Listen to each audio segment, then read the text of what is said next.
How I mastered English grammar. Did you know that 90% of people make the same grammar mistakes repeatedly? It's not just you.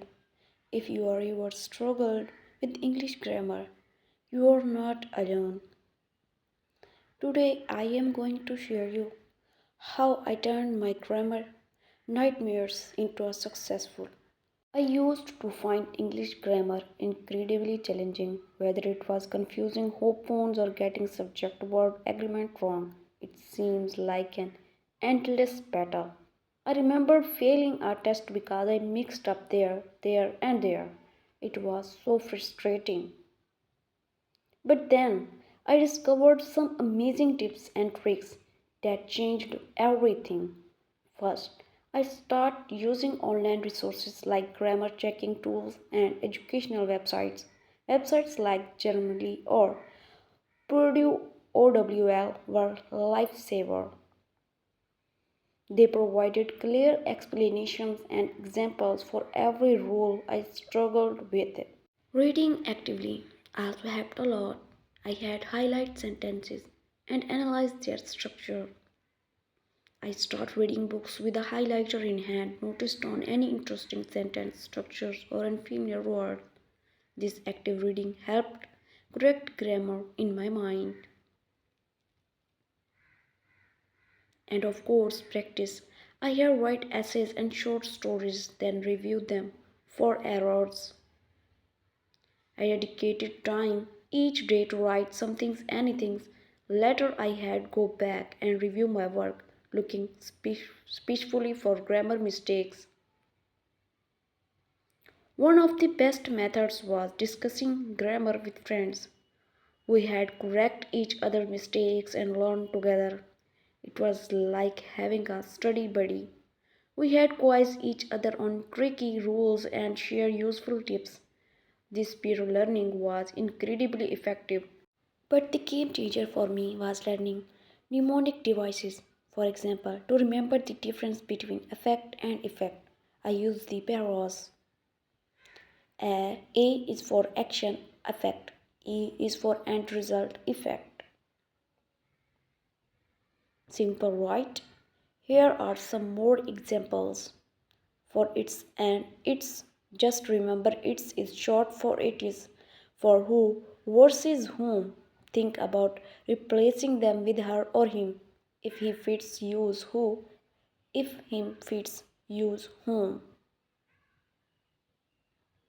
Practice makes perfect, so I had recommend setting aside time every day to work on these rules. Trust me, it gets easier. Another great trick is the fanboys mnemonic for coordinating conjunction for and, nor, but, or, yet. So, whenever you are writing compound sentences, this helps you remember which words to use. Another thing I did was read different genres, fictions, non-fictions, articles, blogs, you name it. The variety exposed me to different writing styles and sentence structures. I also kept a grammar journal. Every time I learned a new rule or made a mistake, I wrote it down.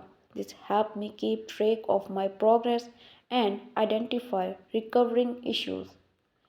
It does not have to be fancy, just a simple notebook where you jot down rules, exceptions, and examples. The breakthrough moment came when I combined all these methods.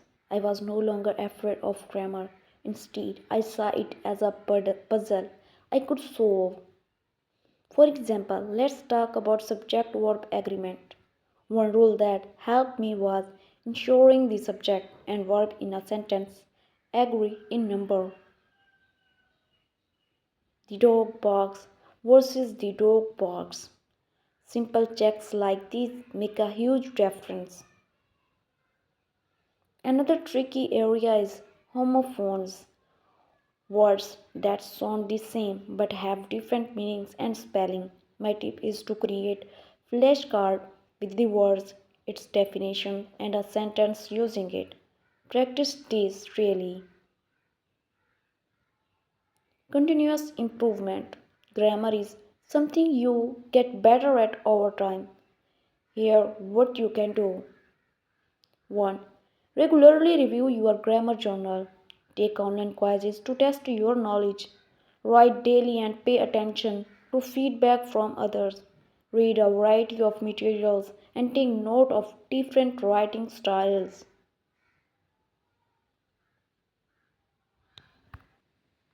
Online quizzes are great because they provide instant feedback.